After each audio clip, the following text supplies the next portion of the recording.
कि सदर ट्रंप ने कह दिया है अगर डील ना हुई तो वो करूंगा जो 47 साल में कोई अमेरिकी सदर ना कर सका। और दूसरी तरफ ईरान से जवाब आया है कि हमारी उंगलियां भी ट्रिगर पर हैं, जंग मुसल्लत हुई तो फिर दुनिया देखेगी। ये सिर्फ अमेरिका और ईरान के गर्मा गर्म बयानात नहीं हैं, ये वो जुमले हैं जो एक बार फिर आलमी जंग के खतरे की घंटी बजा रहे हैं।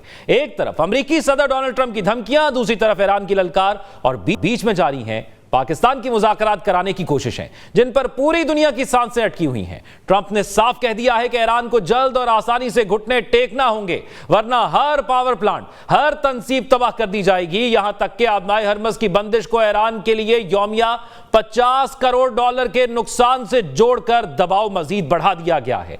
मगर इसी कशीदगी के बीच एक हैरानकुन पेशरफ भी हुई है। ट्रंप यह भी कह रहे हैं कि 1 या 2 दिन में मुआहिदा मुमकिन है। अमेरिकी वफ्द इस्लामाबाद रवाना हो रहा है, यानी धमकी और सिफारतकारी साथ साथ चल रही है। सबसे बढ़कर यह कि सदर ट्रंप और ईरान के दरमियान बराह रास्त राब्ते की भी खबरें हैं, और यह राब्ता व्हाइट हाउस के सिचुएशन रूम में हुआ है।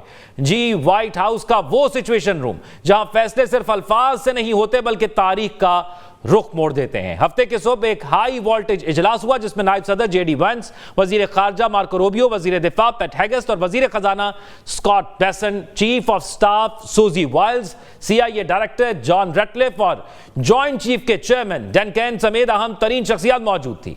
यहां सिर्फ नक्शे नहीं देखे गए बल्कि आबनाए हरमज के गिर्द फैलते बहरान और ईरान के साथ मुज़ाकरात के हर पहलू पर गौर हुआ।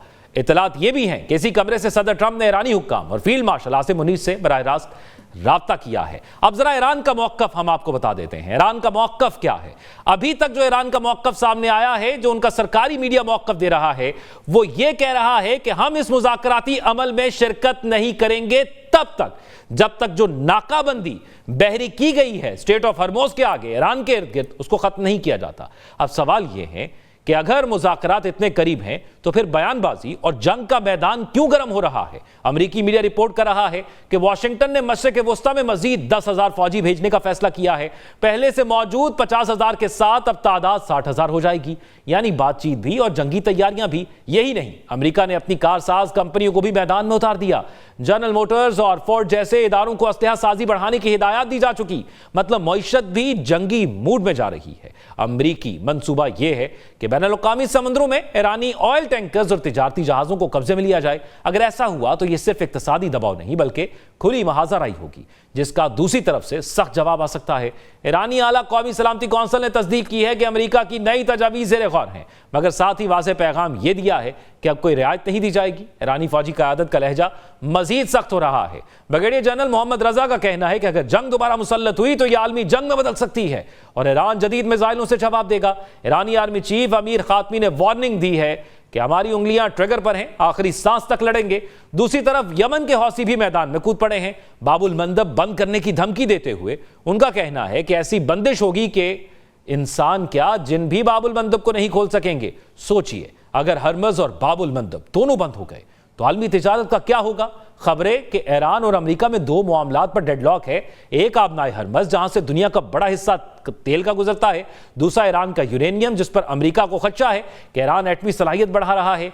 यही वो चिंगारियां हैं जो किसी भी लम्हे शोला बन सकती हैं। लेकिन इन सब खबरों के बीच पाकिस्तान में मुज़ाकरात के अगले दौर पर भी दुनिया की नजरें लगी हैं।